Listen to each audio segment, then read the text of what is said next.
Good morning, everyone. Good morning and welcome. Welcome to Adobe Live. Welcome to Getting Started in After Effects. I'm your host for this morning, Evan Abrams. Thank you for joining me and spending some time this morning jumping into this app. It's going to be a lot of fun. I hope it's going to be a lot of fun, and it'll be an interesting time. For those of you who are watching, we are streaming out onto YouTube. We're streaming out on behance.net/live. If you're watching us on YouTube, please come over and join us on Behance so I can see what you're up to in the chat. I love to know what's going on. In particular, I'd love to know, who you are, where you're from, and what you would like to do in After Effects, in motion design, and all that great stuff. I'm always interested to find out. Today is, of course, starting with a little getting started in After Effects. So if you're a beginner to After Effects, if you're brand new to the app, if you've never opened it before, maybe it's the first Adobe app that you're opening, don't worry that we're going to take it slow. If you have questions, let me know in the chat. If you have concerns, get at me in there. And I can see just briefly people on YouTube really enjoying the intro to this stuff. It is phenomenal. The team that worked on that did a fantastic job.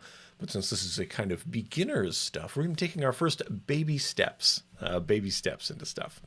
Before we get started, though, before we are right into it, I do want to let you know we have a rich full day of activities here on the Adobe Live program. We've got a lot of things coming up, a lot of things going on. So let us have a little peruse of the schedule that's going to be going on. We have a bunch of things, a few daily creative challenges, like one coming up in Photoshop after this at noon my time. Anyway, it's in an hour and a half.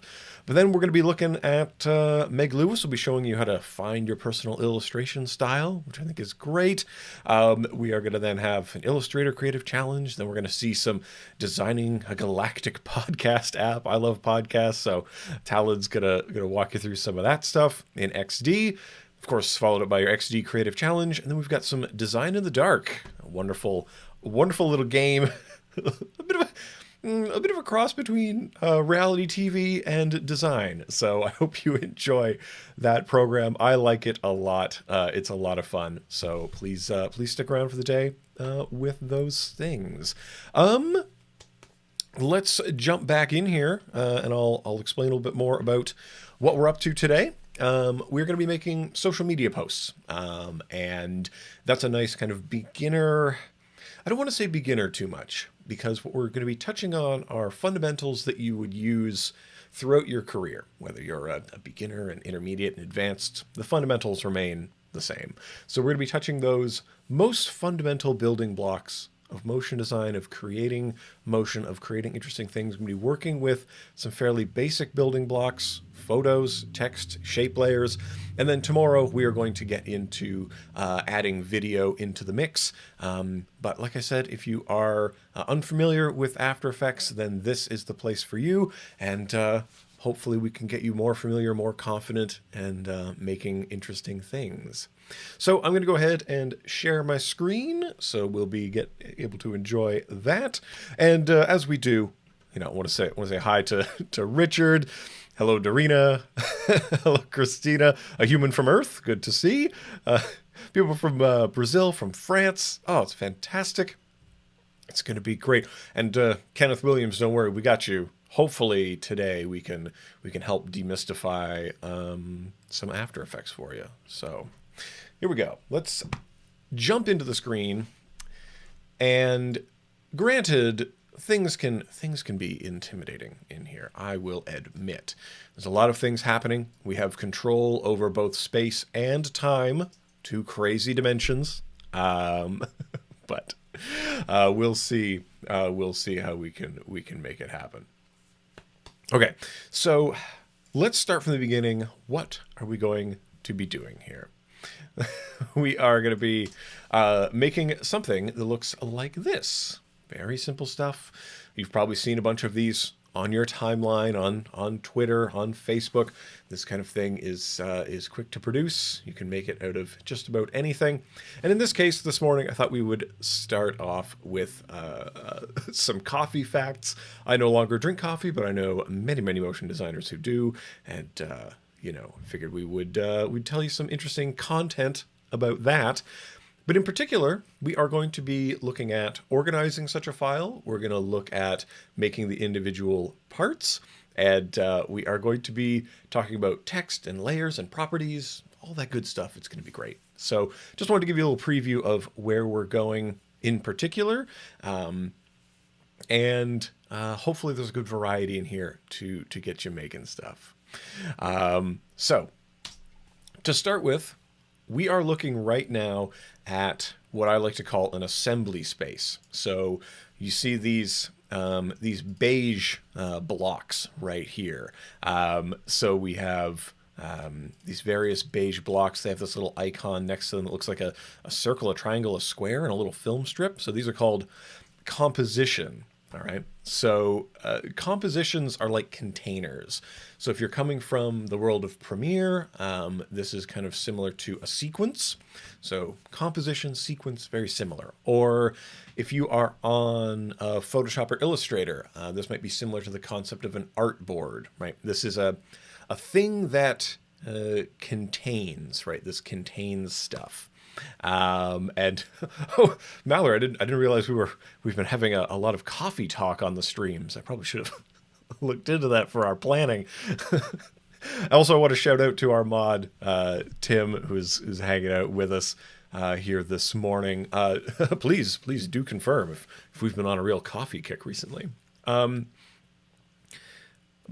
like I was saying about compositions, so these are like containers. They contain things, and they can help make our timelines a lot more organized, right? So on here, we only have to worry about these 7 items and moving them around.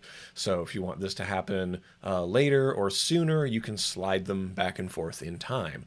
You can even grab a composition and kind of move it around. So I'll just move it over here or move it over there. These are, like we said, containers. And if we go inside one of the containers, you can see, oh, there's even more layers. Oh boy, what's going on in here? Well, there's some interesting stuff. We have text layers, we have image layers. Things seem to come off the edge of the comp. Isn't that strange? There are layers that don't have anything visual about them at all, that simply control properties. And yeah, they're kind of all over the place. But see, we've got a bunch of layers in here, and they're moving and changing over time. And this is, if I hit the U key, it brings up all of the keyframes that we've changed over time. So by altering the properties of these layers, by altering something about them, we get to see things change over time. So that's kind of a wonderful way to think about it, that to create animation, all we have to do is change something about the layers over time, and that will cause things to animate, right? And we sometimes call these, as Gareth points out, pre-comps, so things that are pre-composed. Now, setting up kind of a differentiation between a pre-comp and a comp and a post-comp and all this stuff, just know containers, right? And Kenneth is asking, can't you do all this in Premiere? Great question, and this is kind of where I was going with this first opening spiel, is that in Premiere we lay out clips horizontally, right? We put things horizontally next to each other, mostly, and that creates a timeline of things. And in After Effects, we stack things vertically, creating shots, individual shots that are more complex in their motion, because they're sort of designed for different things. And so accomplishing this stuff is certainly possible in Premiere. We can do a lot of things in Premiere. But when it comes to keyframing, when it comes to moving things, when it comes to having nuance of motion, of layering stuff on top of each other, we would end up with, this would be 6, or maybe it would be like 5 tracks in Premiere, let's say. So it's certainly possible. All things are possible. I like to use the analogy that sometimes I use a screwdriver as a hammer, and often it is more efficient if I just grab the hammer, is probably the way I like to think about it. We have access to all of these apps that specialize in things, and After Effects happens to specialize in nuanced motion, nuanced changing of things over time, which is fantastic. That's why it's one of my favorite things to do. Also because I rarely had any footage around. So let's start in on some of these examples and get into some of the ways in which we work in here. And the first thing I want to talk about is if you are planning on doing an assembly of things in After Effects, you want to think about 2 things, or maybe it's both one thing. The idea of going upstairs or downstairs. Some people are walking up the stairs type people. Some people are walking down the stairs type people.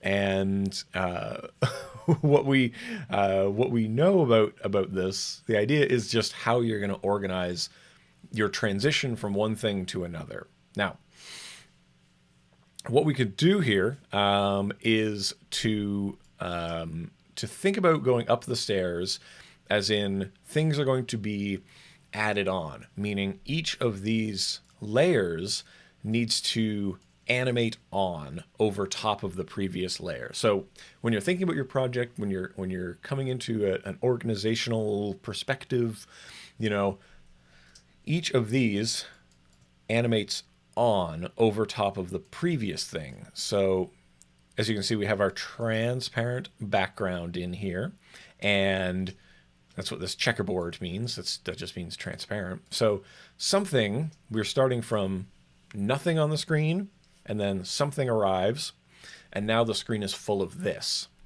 So what that means in the assembly space is that this will totally cover the previous thing. So we need to cover it and then change. So when we are thinking about how we want to organize our projects, that's something to think about. We might instead be going down the stairs, in which case each of these layers would terminate, and we would probably want it to animate off. We would need an animating off situation if we want to go down the stairs. So hopefully that kind of makes sense. Angus, don't worry about being late. We don't take attendance around here. And Gareth is asking, do I have any recommendations for good free extensions for easy easing? My favorite place to do easy easing is the graph editor, and hopefully we talk about it today. Today enough to give people the confidence to work in the graph editor without the need for external easing and whizzing and whatever scripts, which are great, they're lovely, but I do not use them because I like the graph editor and what goes on in there. So yeah, hopefully that makes sense with the stuff, and hopefully that covers off what we've been talking about. But yeah, let's see. Oh, we got some questions coming in early, which is great. So Reverb Mike, do you need the lower layers to continue after the next number animates on? So actually, no. We can actually terminate once this is fully realized here, right? We can terminate this bottom layer. So we don't actually need them to keep going. For illustration purposes, it helps to explain the stairs, I think, when we build it up like this. So hopefully that makes sense. And then what do we have here? Kenneth is asking about the concept of assembly space, I suppose. And that is a great way to think about, we're going to make these individual scenes, then we're going to assemble them together in a certain way.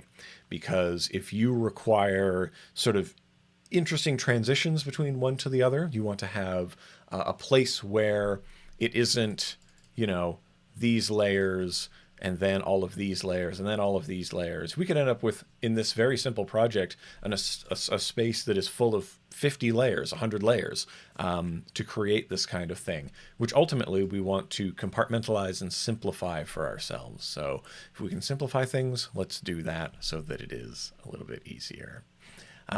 Good. Okay, so hopefully that that gets things going. Let's start us off with some very easy stuff. Well, easy stuff. Everything's relative, I guess. It's got to be challenging for somebody. So let's go ahead, and I'm going to create, we're going to make our first, let's call it our title card. If you're making social stuff, you're going to want sort of a hook at the beginning. So maybe we call this the hook even. That's what we call it. And we want to create something that's going to put big text up in front of people right away. And we want to kind of pop things on. Woo, coming right at you. So let's kind of mix some things in.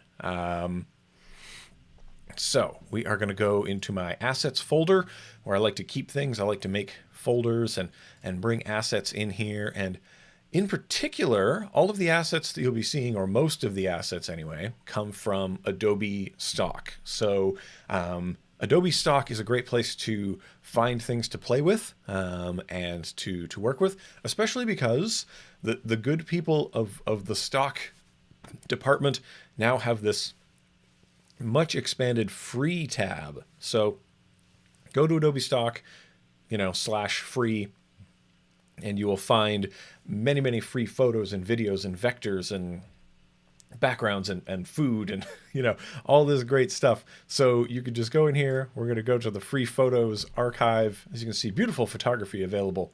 So if you need some parts to play with, hopefully that kind of makes sense. So if we were to look up, say, coffee here, we would end up with a lovely amount of imagery, some more intimate than others, I suppose. But as you can see, a lot to play with, a lot to choose from. That looks very delicious. Now I'm becoming hungry. But that's where we pull a lot of these assets from. So if you're like, oh, I wish I had photos to play with. Oh, I wish I had videos. I wish I had vectors. Go to Adobe Stock, check out the free zone. And what I kind of love about this is that, after we peruse all of the free stuff, keeps going, then it's like, oh, by the way, we've got 3 million more that you might like in the rest of the collection. So definitely check that out. Okay, so that's enough of a plug for the Adobe Stock people. Hope they enjoy it. And yeah, so let's get into this stuff.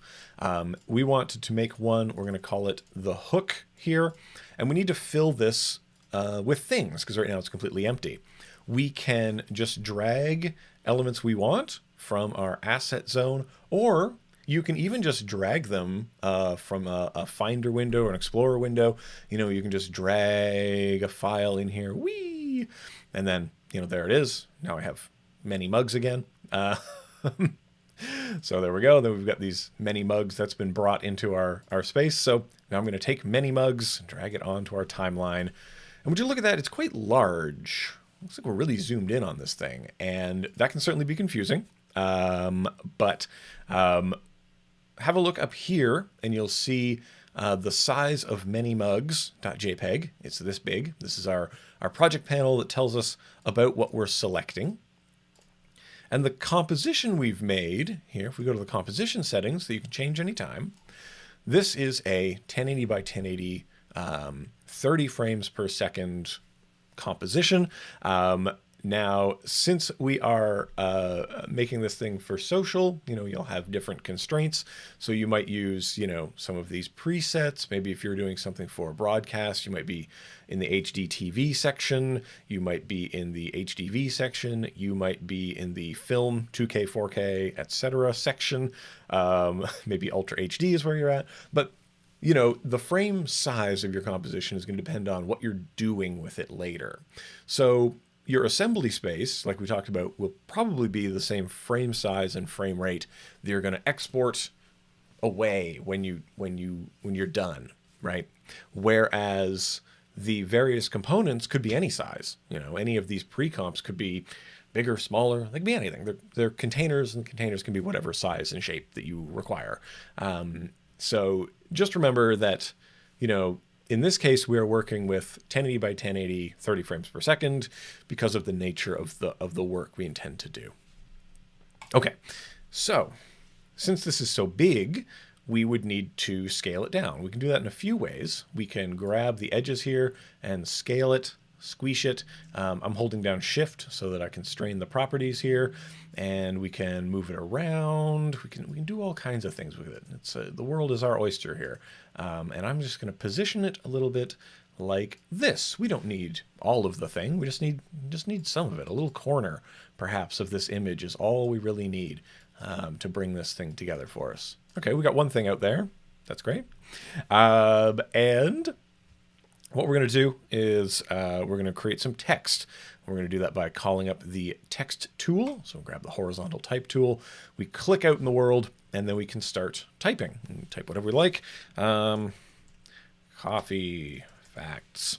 And over here, you'll have your character panel. If you don't see it, you can go Window, Character to call that up.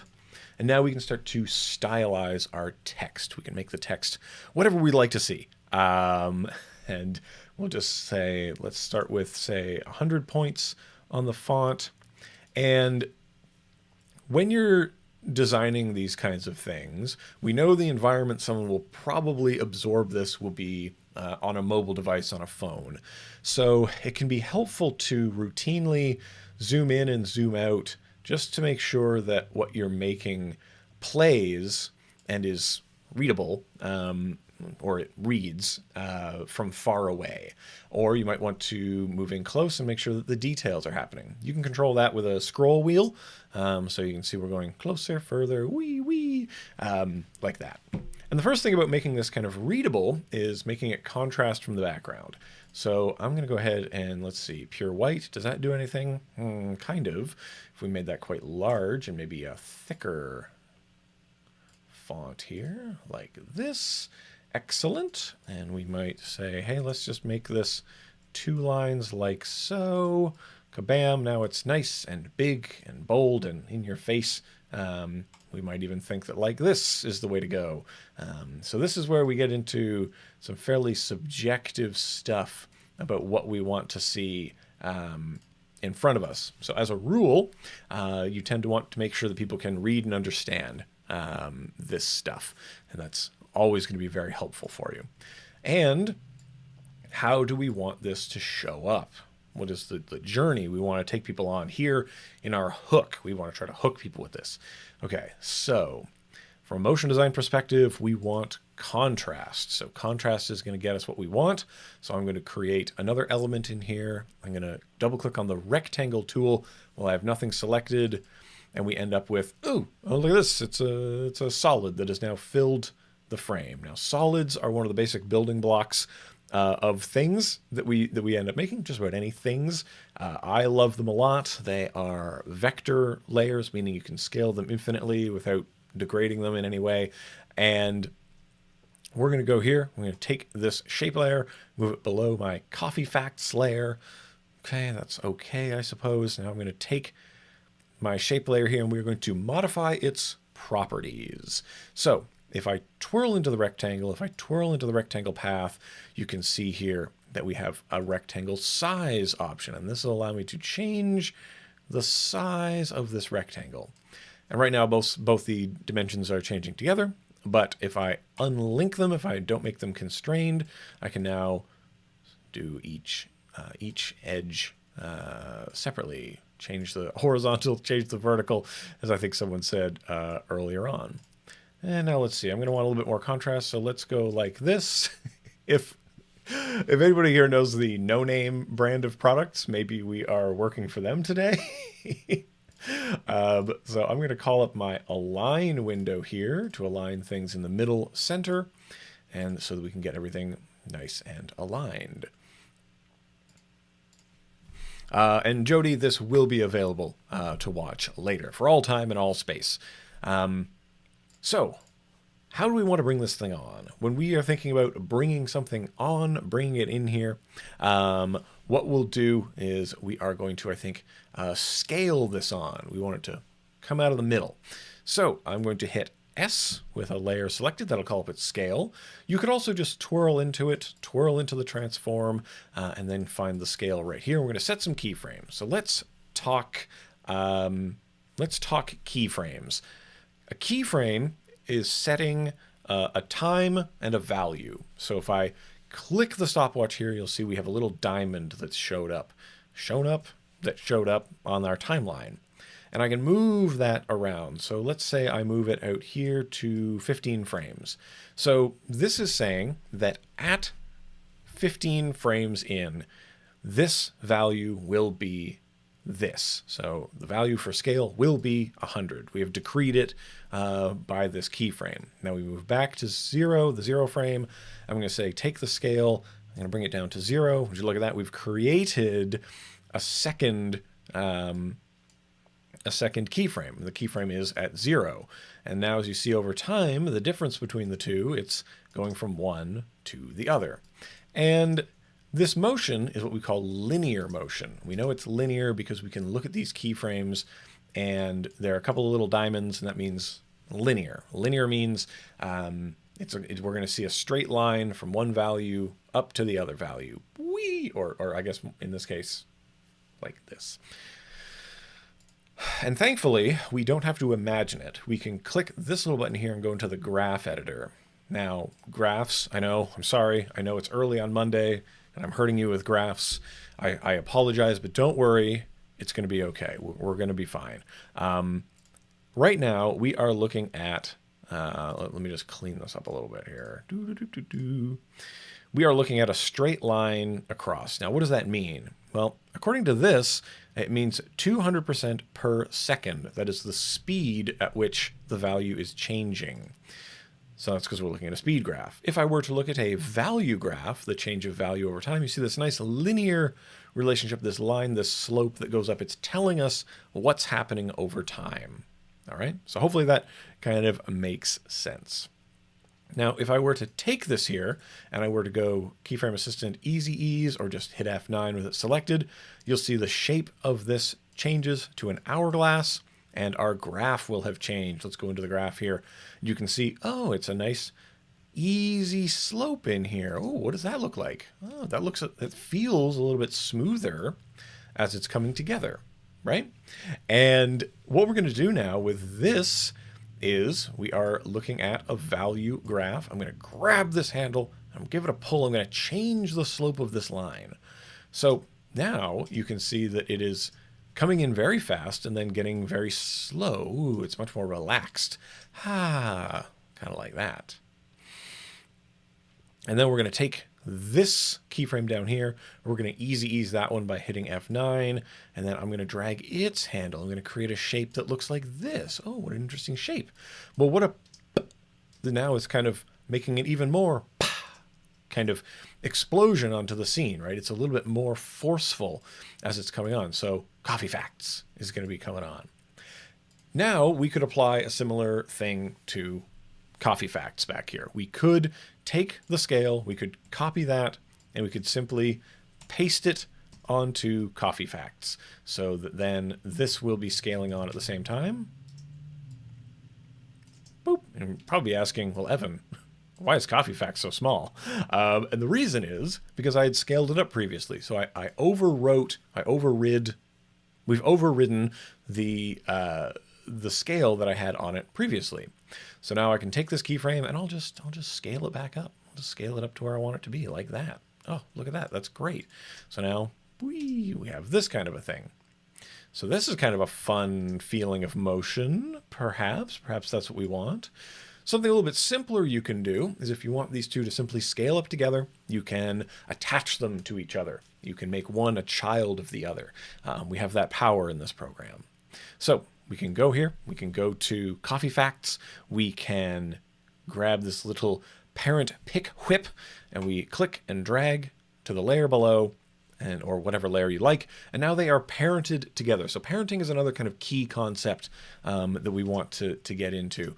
But now you'll notice as one scales, the other one's kind of attached to it. And we only had to set the one set of keyframes on here. Boop. Coffee Facts. Loving it. Loving these Coffee Facts. So hopefully that is going to be good. Now, unlike the original, I find this to be a little bit banal, actually. So I'm going to duplicate this layer. I'm going to rename one of them. So you can hit return to rename this. I'm going to call this yellow box. And this other one here, I'm just going to simply change its color to be white, perhaps. And as we can see, because I've moved it in time, the white box comes on, and then the other box comes on. And what I'm going to do here is, let's name this white box. Good. I'm going to tap the U key twice. Tap, tap. And what we're going to do is take this here, and we're going to increase its size a little bit out to the side, increase the size up. And because the property that we changed on here, the property we changed was the scale, our animation is going to remain intact. Weep, weep. So now we've got weep, weep. These kinds of, please pardon my sound effects. It helps me to figure out what we're doing. So this has kind of that poppiness that might be grabbing some attention. Because when it comes to social ads, when it comes to social content, attention is the only thing you really need to worry about. Because if you don't have their attention, they won't absorb the content, and then what are we even doing? So let's proceed with a little bit of smooth motion in here. We've got our bursting motion here. Let's have some smooth, ongoing motion in here. And so what I'm going to do is I want this to scale up a little bit behind, like we're maybe pushing towards this array of coffee cups, right? And I'm going to do that. Like we talked about, you can alter the scale, but if I scale this, that's not really working the way I want. Oh my goodness, that is scaling around this element here that we call the anchor point. So I want to move that anchor point. So I'm going to grab the pan behind tool. Now pan behind is an interesting phrase for this. It basically allows us to alter something about the layer without moving the layer. Okay, so I'm going to click on that anchor point and I'm going to start moving it around. Haha, now your anchor point's over here. What do you think about that? Well, I think I'm going to scale from over there. That's what I think. So I'm going to take the anchor point and I'm going to move it into the middle center of the composition. You can get things to snap by holding Command. So kaboom, now it's there. And now, wouldn't you know it? We can scale from the middle. Yes, yes, good. So I'm going to set a keyframe here. I'm going to set a keyframe at the beginning. And at the beginning, let's make it a little bit bigger. And so we're going to, yeah, that's working out for me. So we're getting a little bit of a drift happening. All right. That's right, Patricia. We're gonna get the Evans sound effects pack out really soon. So here we go. We've got this thing kind of slowly drifting. We're doing a bit of a slow drift as this thing changes over time. That's great. That's fun. That's cool. I love it. And what we're going to do now is try to apply the same logic to our words, our text here. So I'm going to create a new null, because as we talked about, if we parent things to something, we can make them all behave together. So I'm going to parent these boxes to the null. I'm going to grab its scale. And so let's see, as we are zooming into this, I'm going to kind of go back in time here and bring this down a little bit, down, down, down. So now Coffee Facts is getting larger as the image is getting smaller, and that is going to be our hook, like that. Slow drift, slow drip. Nailed it, Tim. You are holding it down as always. There we go. So there we go. I think this is going to be our hook for the start here. Now, when you're making social content, you're probably going to have kind of predetermined colors, predetermined fonts. That all goes with the branding of whatever entity is putting this out. So if this were Pepsi, if this were Nike, if this were, a large brand, you'd have codified colors and fonts. So for today, we're going to obey a few rules as we work through the rest of this stuff. This has been this has been the setup phase, and now we're going to start doing the work. So we're going to be working with Roboto font, and some various weights of that. So we're going to play within that family to keep things harmonious. And we're going to really only play with 3 colors. We are going to play with this yellow here, this white, and perhaps black. Very bold bumblebee colors, I suppose. Black and yellow. So hopefully that's going to be good for us to work with. I find that when you want strong contrast, you're going to want white, black, and one color or maybe 2 colors, but you want to think about how can I get contrast away from whatever photos I'm going to be putting behind, because we can get some visual confusion happening. But hey, let's move on to some other techniques. All we've done is scale things. Bleh. So let's go with number 2. And I'll say this, if anybody in the chat has interesting coffee facts they would like for us to use in our stuff, I have a list of coffee facts that I already wrote down from my earlier research, by which I mean reading a few listicles. So if you have any coffee facts, share them with us in the chat. I would love to know about that, any coffee fact indeed, and we'll try to turn it into some pithy points here for our social media.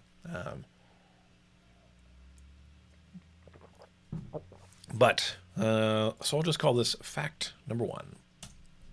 So, this is scene 2, but it's fact 1. And this has to appear on top of, it's going to come on top of whatever is underneath it, right? So we need elements to be appearing, to be showing up.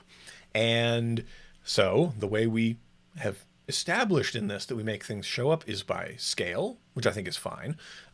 So rather than redoing, I don't want to do more work than I have to. So I will simply copy this yellow box, Command C, and paste it in here, Command V, and bleep, wouldn't you know, now it's showing up. I love it. Don't like to do more work than we have to. So there we go. We want it to scale up to 100%. So, okay, these are good coffee facts. Coffee is good for your liver. Oh, interesting. Okay. Didn't know that. I'm gonna write some of these down. I'm gonna write some of these down so that I can make use of them here. Speeds up metabolism.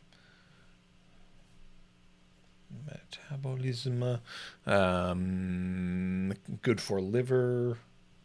Good for liver. That's right. Me of all people was making coffee ruined Evan's stress response. Enables old folks to work the same hours as young folks. Oh, okay, that's good. All right. Coffee is made from a berry pit. Yeah, that was one of the first facts that I dug up on here. This is good. Keep them coming. We'll copy and paste them out of there. So I'm going to modify the size of this thing to be 1080 by 1080 so that this is going to fill the whole frame. Boom. We've done it. We filled the whole frame. So then we're able to swap out behind what's going on. So let's really quickly... let's call this assembly actual. And this one goes in the example bin. So in the assembly space here, what we're going to grab in here is the hook, and then fact 1 will come in on top of that, and we'll just arrange these. So this comes in, coffee facts. and then we've probably read that enough. So then it's time for this to happen. Whoa. Whoop. Weep. So that could be the way we want this to come on. Of course, yellow square coming out of yellow square. Come on. Come on. We can do better. We can do better. So I'm going to duplicate this, move ahead a little bit, and take this first one here. I'm going to make this a white square. So we're going to keep that theme going, like that. So if we go back to the assembly space, how does that work? Cool. And then we don't have any more need for that first hook layer. All right. So there we go. Boop, boop. Now we can probably put a number in here. Numbers are great. So I'm going to grab the text layer, drop it out here, put a 1 dot, maybe not a 1. Now size-wise, how big do you think this should be? Quite large, I imagine. So we could say this is going to be 1. We might do like a little number 1. We can do a lot of interesting things with the text if we wish. For example, you have a little superscript option down here, and we can kind of shrink that down, I suppose, so it lives in the pit of the 1, I suppose. You can do a whole lot of things. You can work with that, and we can make that work out. So we've got our number 1. We're going to put it right here, and that's going to show up. Now, one thing I'll say is, I'm going to turn on our transparency background here. How do we get the 1 to not just be hanging out? We want this to be growing up just like this over here, but I'm going to keep them kind of separate for now. And I want one of these shapes to reveal the other shape. And we can do that in many, many ways. We're going to cover a bunch of them today. The first one I'm interested in touching here is going to be the set matte effect. Now, a matte is a fairly critical concept. So we've hit so many great concepts this morning already. A matte is basically one layer giving information to another, one layer giving orders to another layer. So a matte, in this case, is going to be used to say, where can we see you, other layer? So this layer, number 1, has an effect on it called set matte, and the set matte will be changing where we can see it. Okay, so we're going to say take the matte from, what do we got here? Yellow box 2, I suppose.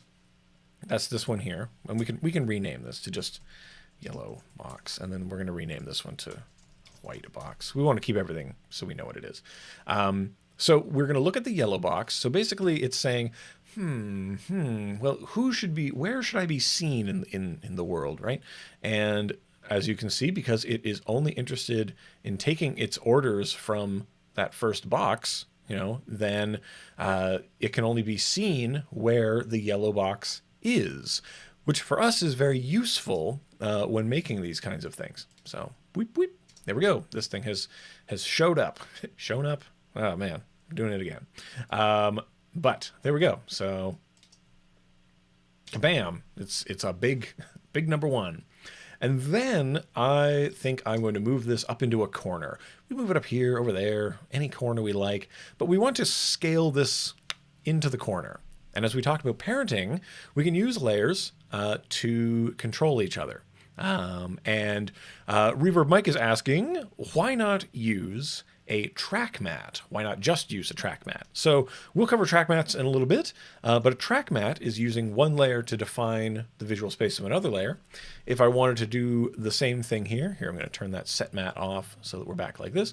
We could do that. I could just take this yellow box, make a duplicate, right? So now we have 2 copies of the yellow box. They're both behaving exactly the same way.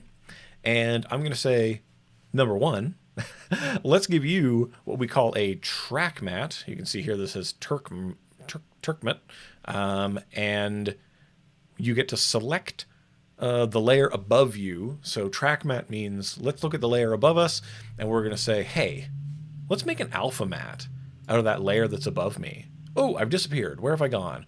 Well, now it's behaving exactly as we did before, right? This is the concept of mattes. So this is another way to apply a matte. This has just required us to add another layer in here, which sometimes can be beneficial because let's say, for example, we wanted to go weep, weep, weep. you know, we do a few of these bleeping, and you know, we go do. I'm just going to mess with this curve a little bit, like so. So now, you know, now they're offset and they're different. But because I don't want to make more layers than I have to, that's why I usually end up using the track matte instead. So that's kind of where I'm at with those things. So set matte, track matte.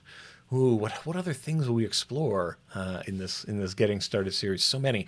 Perhaps some masks will be coming up. And yeah, it behaves very much like a mask. Ooh, what is a mask, you ask? Don't worry, we'll get there. That's a tease. We call it tease for later. But we talked about using null objects, new null, to control other objects, right? And as you can see, what's happened, I can't see the one anymore because it remembered it was looking for a track matte, but we don't have one anymore. So I'm going to set this up here in the corner. The null is going to go live up in the corner. Hello. And I'm now going to take all of these layers. I'm going to parent them to the null. And this null, after this is popped on, is now going to scale up into the corner. I'm going to open up a proportional grid as I do this scale so that I can kind of lock in a little bit like this. Maybe like this. I don't know. So the proportional grid here, right? The proportional grid here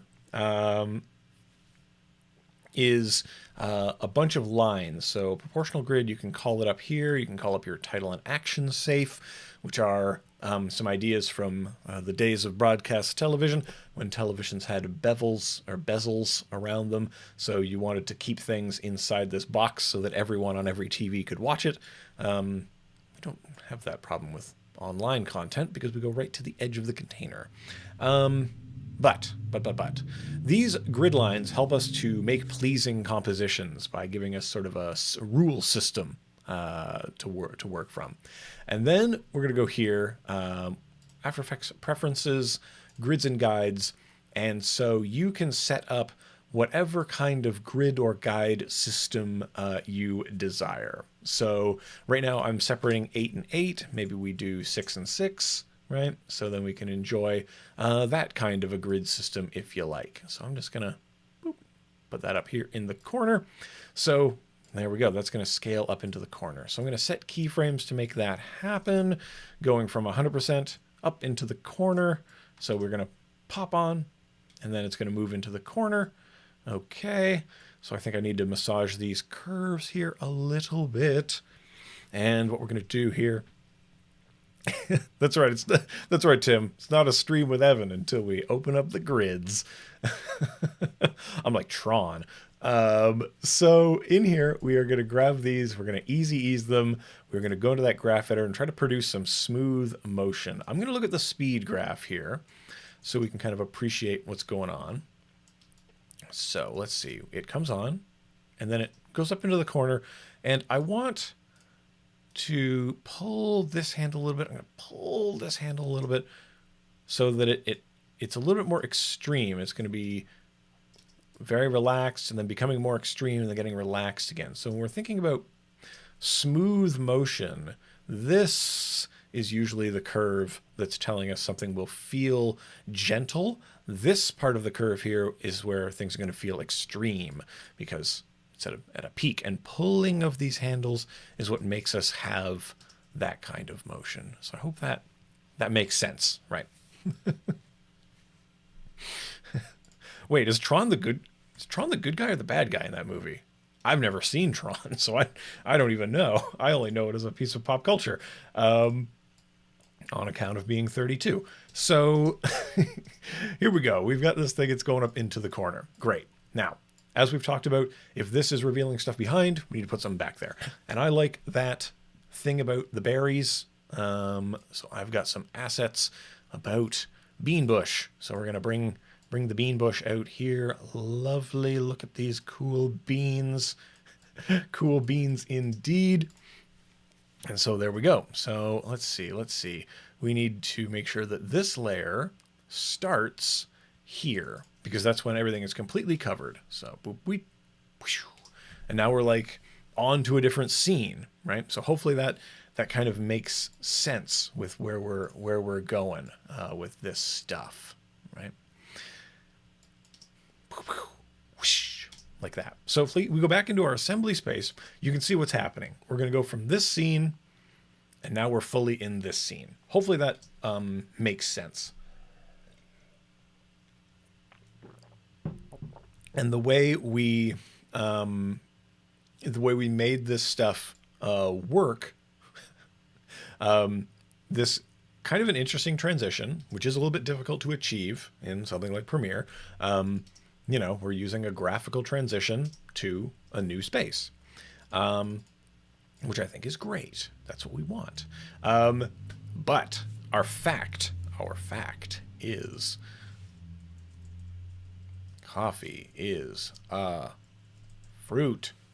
So that is our factoid of the day, or for this one, that's our fact. So let's see. What would be a great way to show this off here? Just want to make sure. Boop, there we go.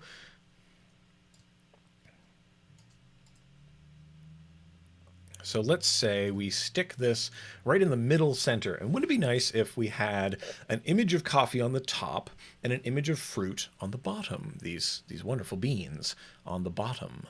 So we could create such a situation if we wanted to. So I'm going to turn this layer off for now.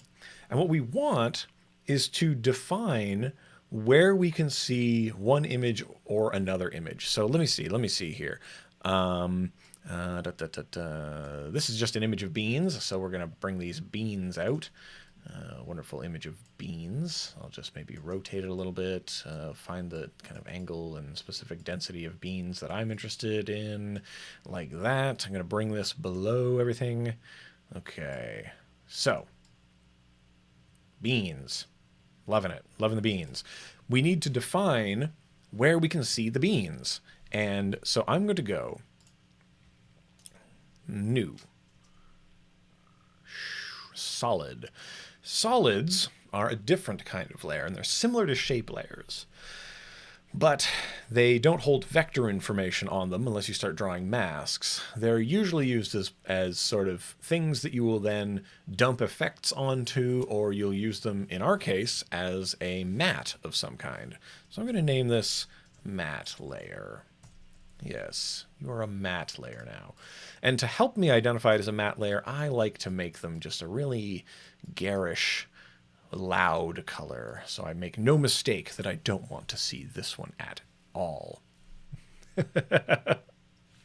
Oh boy, and I'm seeing a lot of Dune love. That's great. I'm a big Dune head. So we talked a little bit about, we had a little taste of track mattes, and in this case, we're going to track matte again. So I'm going to take the beans and I'm going to say, hey, use the track matte of that matte layer above.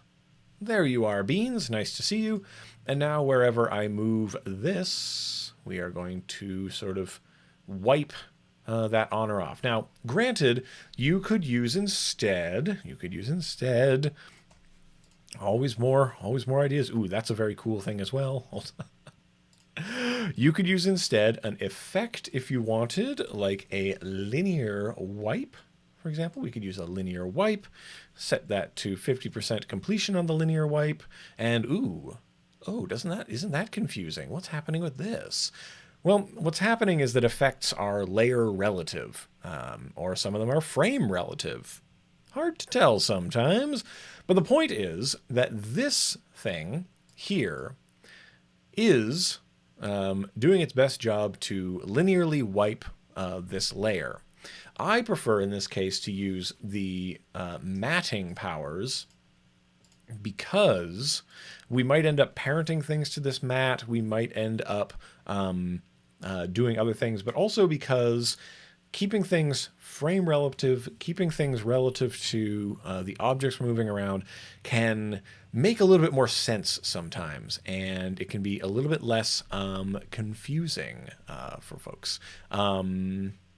Yeah, Okay, and oh boy, we've got about just over half an hour left to hang out together, and so good people of YouTube, if you're watching us on YouTube, please come and join us on behance.net. I'd love to see your questions. I'd love to see what you're up to. So let's see what we can do here.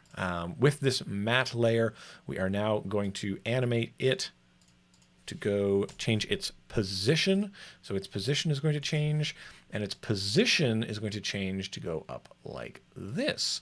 So just like we did with scale, you can just grab things and change their position if you like. You can grab them and move them around. Setting keyframes on the position is going to let us manipulate layers around.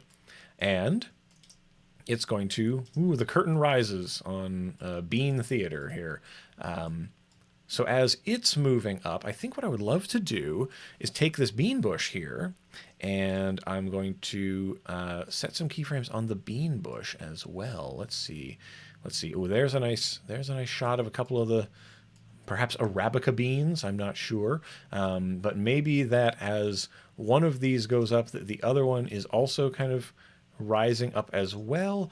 And this bunch of coffee beans, I'm going to alter its position as well while this is happening. So we're going to go from here, then we're going to move forward, and the coffee is going to go up. And let's see, maybe this doesn't need to move as far. Let's see. Yeah, we'll just push this up. So everything is kind of getting a little bit of a push as this thing is moving up into the frame, right? So hopefully that makes sense. So we are going to grab these things here. We're going to grab these. I'm going to ease them, hitting F9. So remember, we've got all of these keyframes working together, happening at the same time. It's part of the same kind of motion. So then I'm going to go into the graph editor, and I'm going to just grab these handles like this, make them more extreme handles. And let's see, let's grab these and make them a little bit more extreme in this direction. Ooh, maybe not. Maybe let's take these and let's make them linear so it gets even more extreme. Ooh, no, that's not it. So we might play back and forth with a lot of this stuff and sort of stretch these keys out a little bit, make it take a little bit more time. But here we go. One into the corner, and then we split the screen in half. So we might move this out a little bit like so. Whoosh. Great.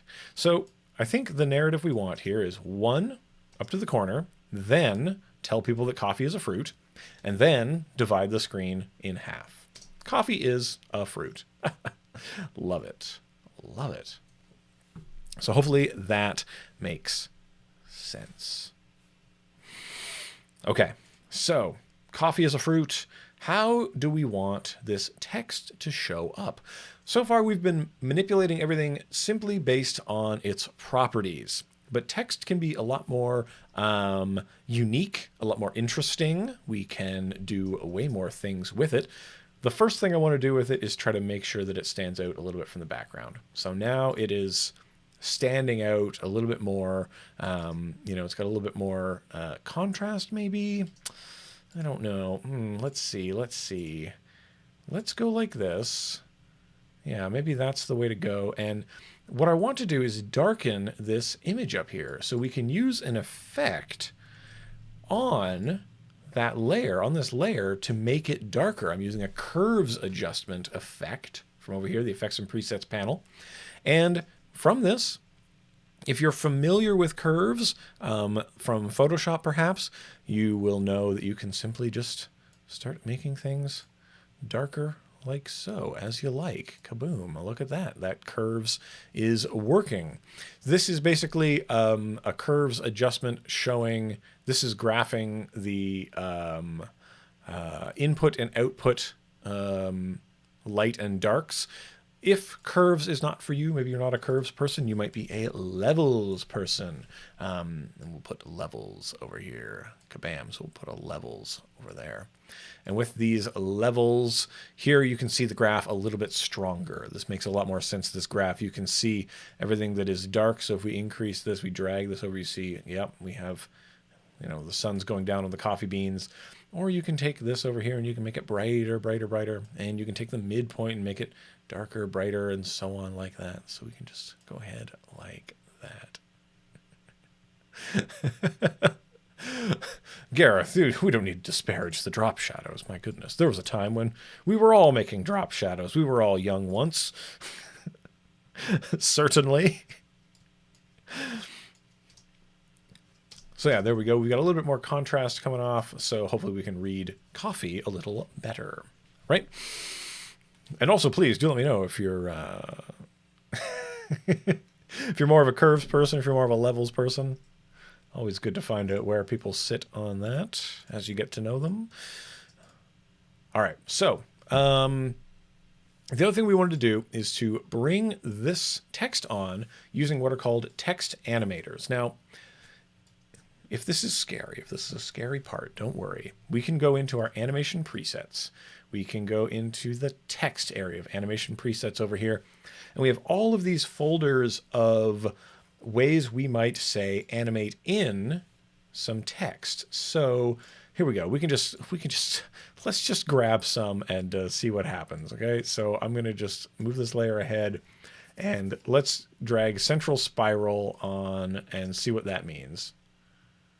That's kind of horrifying. So I don't totally like that one. We could do something, say, like drop in by character, right? And you see blunk, blunk, blunk, blunk, blunk, blunk, blunk, blunk.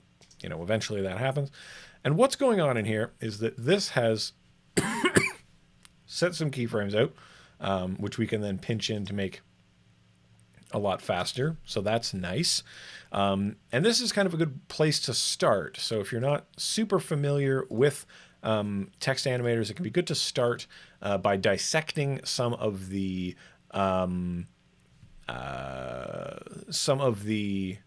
things that are happening that can be helpful. So in here, we're going to dial in here into the animator here, and you can see what we've got. We are essentially changing the position. So let's see. Oh, if we changed that, what would happen? Oh, okay. So now I can have this come from over here now. Ooh, look at that. So if I'm adjusting the position, look at this. Kabam, that's looking pretty good. That seems like a good adjustment for me. And then if I go into the advanced, let's get advanced and say, well, instead of being based on characters, maybe we could be based on words. What would that look like? Coffee is a fruit. Oh, okay. That's a good modification for us. I think that's very good. I keep making it a little bit tighter. There we go. I'm going to take this, maybe move the whole layer back quite a lot. So we're going to come up, and then let's not waste any time at all. Coffee is a fruit. Kabam, bam, bam. Just like that. And then, whoop, and then here we go. Okay. Coffee is a fruit. Wonderful. And we might adjust the timing on that. Now, we were talking about smooth motion. We're talking about nuances of motion. That's where these things come in here. Ease high and ease low. They're going to help us be a little easier in our stuff. So we're going to take the ease low and we're going to increase that. So now we have that kind of a little bit smoother kind of motion with this as it comes in. Okay, great. I'm happy with that. I can live with that. Now, we aren't easing this keyframe. We're not easing the keyframe of what's called the range selector. All right. And that is because this is simply selecting which things are being changed, which parts of the text are not being changed, you know, which parts of this text layer are being affected. And if we were to ease that, we're just easing the selection of things. Right? So you might want to do that. You might not want to. Hard to tell. So here we go. Coffee is a fruit. And then we go up like that. So like I said at the beginning, we can tap the U key to see all of the keyframes we've set. And now we might pinch these closer so that when fruit arrives, that's when we get the reveal of these wonderful coffee cherries. Look at that. Look at that wonderful coffee cherries right there. I love it. I love it. Now, what if we want to reframe where this is at, right? What if we wanted to see scale this up? Maybe we want to scale this up. Oh, okay. And now we want to try to get that fruit more in the middle, right? Well, then we call open that anchor point and we start to manipulate we manipulate that anchor point, and so that you can see the layer is kind of moving around it, and then we end up with this. Coffee is a fruit. There you go. So there we go. Hopefully that is helpful. Dorina is asking, can you split the text appearance? For example, coffee will come from the right, and then a fruit will come from the left. Absolutely, absolutely. We can do something like that.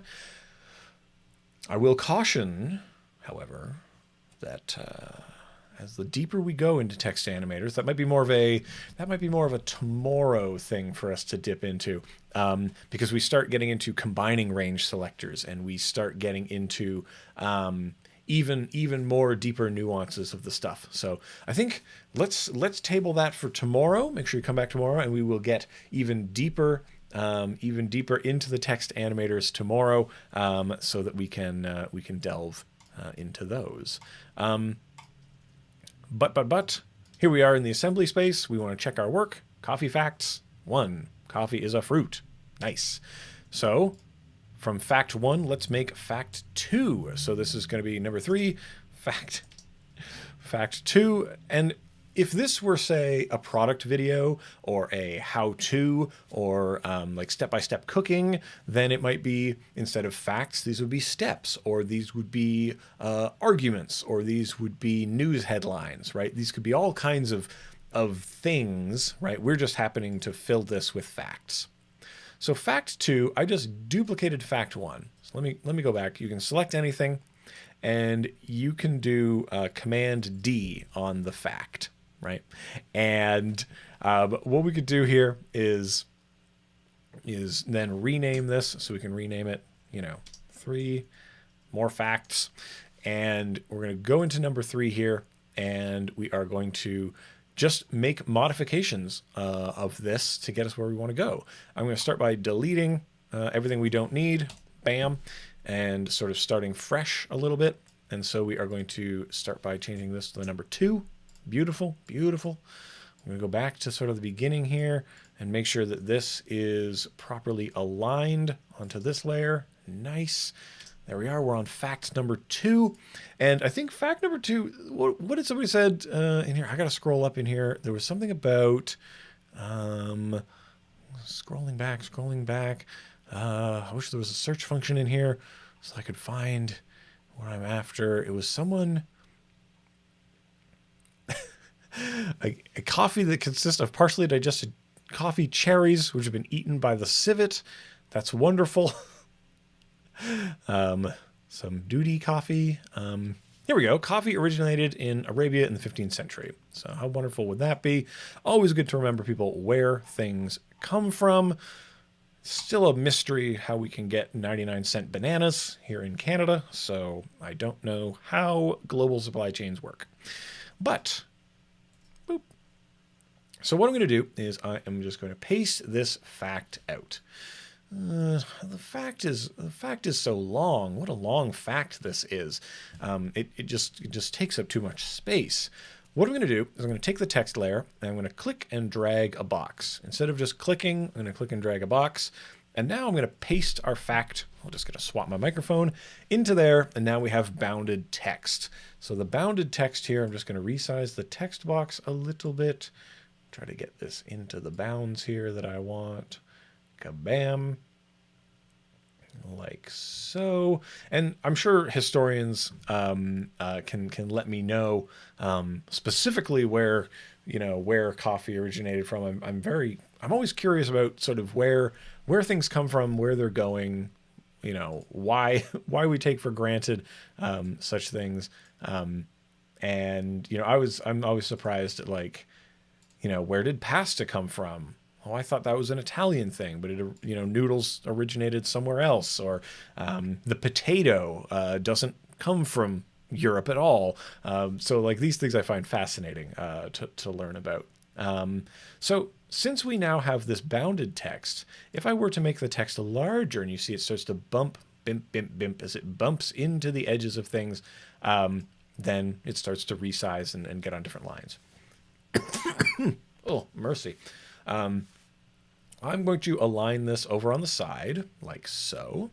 And as you can see, we are now going to hide this below the things.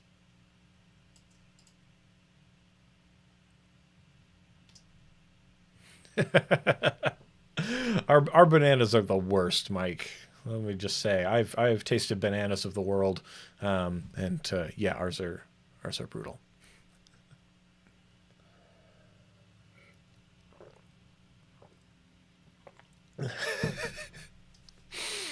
Okay, so we were talking a little bit about animating text, so I think we should animate some more text.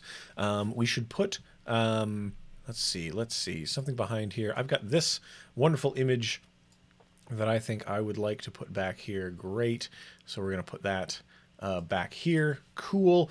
And as you can see, we have the conflict between the image and the text. The text is hard to read because of the image, right?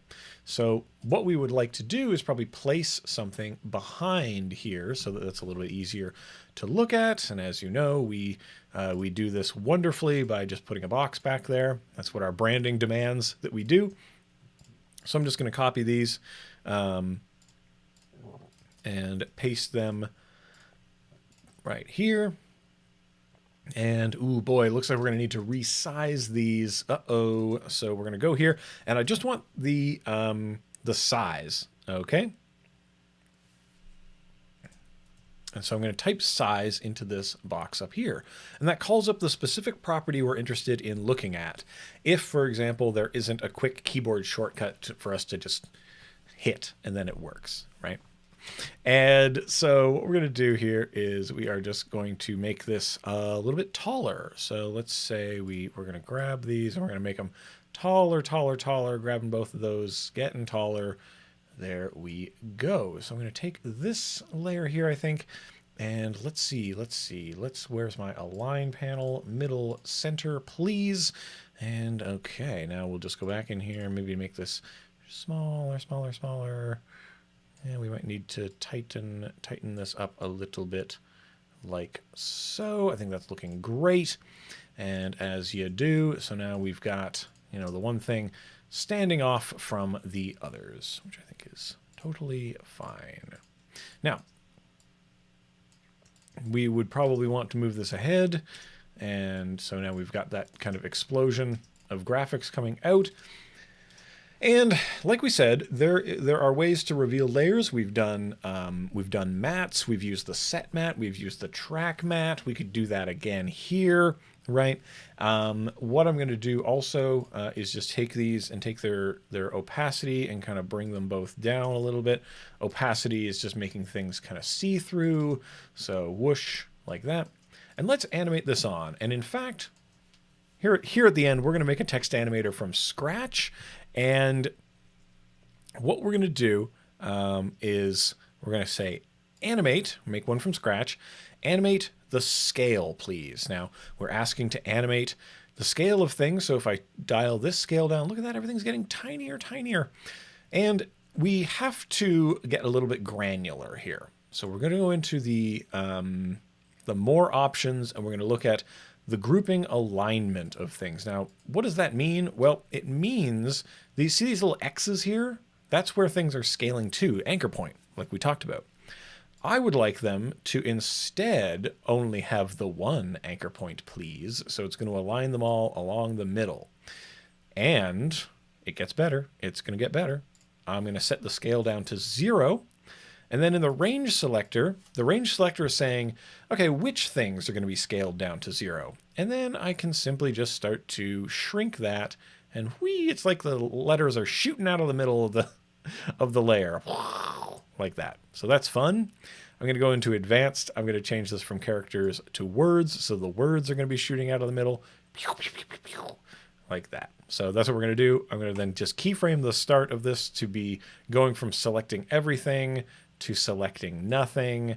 And would you look at that? The sound effects are critical to doing this. Boop, boop, boop, boop, boop, boop. There we go. So, and how about that? Something else we might want to do is we've got this animator going. We could then add to this the property of opacity, dial that down to 0. So now all of these things start with an opacity of 0. So here we go. Boop, boop, boop, boop, boop, like that. Again, we're going to go into the range selector. We're going to ease low on this stuff because we want to have that consistency of smoothed kind of motion out here. And now we end up with that. Ooh, lovely, lovely stuff. And it doesn't matter what we type into here, right? This is the power of the text layer, that we could decide to type something totally different into this layer. And, you know, I'm having a change of heart on this yellow box. I'm going to delete it. Or sorry, I'm going to delete this external one, and we're just going to make this one white. I've had a change of heart on that. So we could type in a totally different fact, like it helps, what was it? Old people work like young people, by which I mean too many hours. Right? So, you know, that's something that you could do. And wouldn't you know it, it behaves exactly the same. It behaves in the same way, that it's animating exactly the same, even though we have changed the content of the thing. So this is kind of your first steps towards creating templates and to not having to do as much work, because labor is bad. No, I wouldn't poo-poo anyone doing hard work, but if we can work smarter, let's do that. So there we go. I just need to then touch up so that this layer kind of begins its life here. Kabam, like this. Let's go ahead and do one of those soft scales over the whole time here. So let's say we move ahead a bit, and maybe we are, what do you think? Zooming in, zooming out? It's hard to say which is best. We're really Ken Burnsing it up out here. If anybody knows what I'm talking about with Ken Burns, the idea of narration and just moving in or out on photos. So there we go. Let's go back to our assembly space. So we are going to go in here to the assembly space. So let's see, we've got coffee facts. Number 1, coffee is a fruit. Loving it. Now I've read enough of that, and we can drop this down. 2. And we don't need this layer anymore. Wonderful. There we go. Congratulations. We're already halfway there, and a lot of our work can be repeated and regurgitated, right? So hopefully that it's going to be great. All right. Let's see here. Let's see what we can do here. Oh, man. And Paul Tranny jumping in here. Hello, hello. Adobe Evangelist, good to see you hanging out. Good morning to you.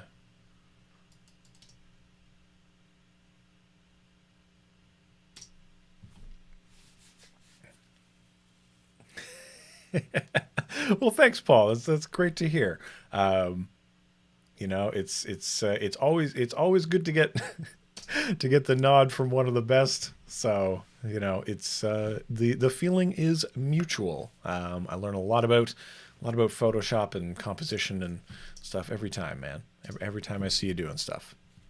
All right, so let's continue with our third fact, and what techniques can we get into, because we've got a small amount of time here to try to knock out another one. So what I want to do is show you really quickly how we can take number 3 here. So I duplicate number 3 into number 4, another fact, right? And so I'm just going to drop another fact out here onto our assembly timeline. So we're gonna read about coffee originating in Arabia, and then we are going to have another fact. And of course, we go in here and then we change this to a 3, right? And we make sure that's kind of in the middle center.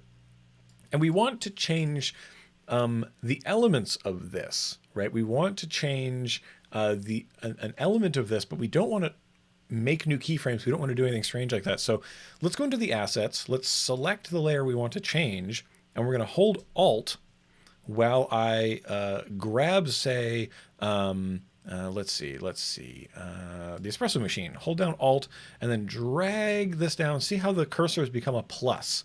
Okay, so I'll do that again. If I'm just dragging, you see the plus here, that's fine. And you can see this blue line, which is where it's going to go. But if I hold down Alt, the blue line goes away, right? So hopefully you can see the blue line there. It means you're about to insert this layer there. But I hold down Alt and suddenly I'm putting it there. So let's see, we go like that. Ooh, maybe we don't want that one. We want this one. Oh no, we don't want that one. Let's go back to this one. And then it's pretty easy to swap out this stuff. The motion is still the same because the keyframes remain the same. And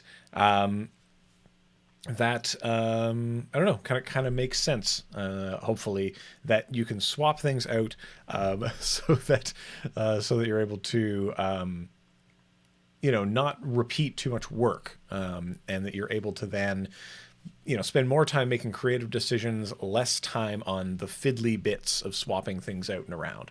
So hopefully that makes sense.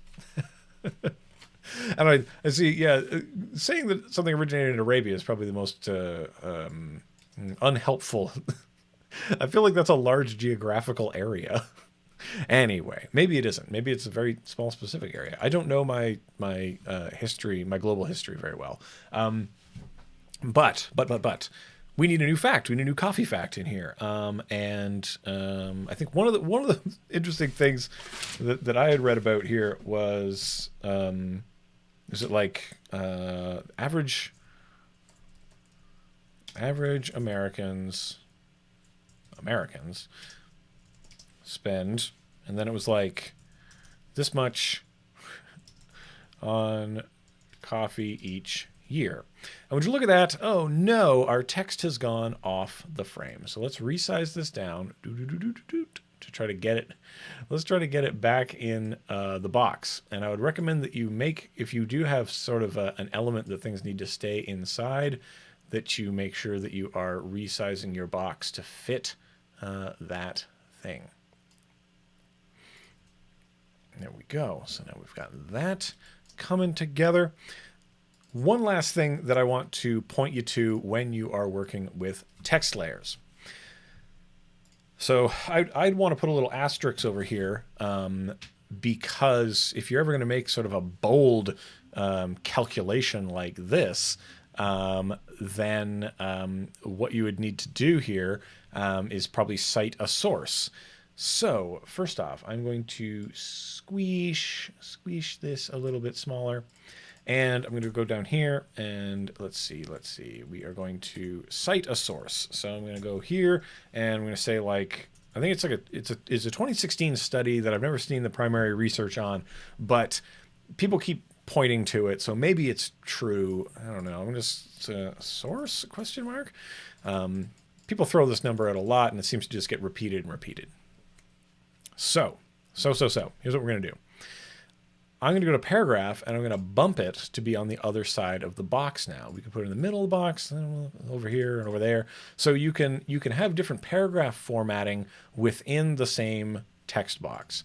Now I'm going to go to the character here. I'm going to make this smaller. I'm going to take us from bold to regular, right? So now it's like this, or maybe we want to do like an italics like that. And you could hit return to try to get it where you want. Or, like I said, we can go into the paragraph and we can alter things about the paragraph so that now we have this kind of a situation. And furthermore, remember we already animated the scale of this thing. So even though we've made all of these interesting paragraph changes, all these strange things, it's still working out fine. So we're coming into the end, so let's kind of do a little recap about what we've done this morning. We have been talking a lot about sort of the fundamental building blocks of After Effects. We've talking about bringing in photos, manipulating them, manipulating the properties of things over time. So, as you can see in this early example, we are manipulating the scale of a lot of things. We talked about parenting. We talked about a workflow where we go up the stairs, right? Our up the stairs workflow. So we are, as you see, it's making the shape of stairs that go up, up, up, because each of these layers is coming on. They're animating on over top of what's been there before. So that causes us to go up the stairs. Tomorrow, we are going to be looking at going down the stairs, and we are going to be looking at adding video in here. We are going to be looking at a little bit of maybe slow motion happening. Maybe we're going to get into that. So do hang around for tomorrow. I hope you do. And of course, stick around for the rest of the day's activity. Photoshop Daily Creative Challenge is coming up next. And then after that, Meg Lewis will talk about finding your personal illustration style, which is going to be amazing. I think a lot of people help find your voice. But we've got streams coming up in XD, in Illustrator, and stick around till the end of the day as people are jumping into Fresco, and I think you'll really enjoy the stuff there. So designing in the dark, very fun, an excellent thing. So a rich full day of activities here on Adobe Live. I've been Evan Abrams. I'm still Evan Abrams. Find me on the internet at EC Abrams if you like to learn things about After Effects. But that's it for me. I got to get out of here. So I will. I'll see you tomorrow, 10:30 Eastern Time. And stay creative, be kind to each other, and I'll see you around the internet. Bye for now.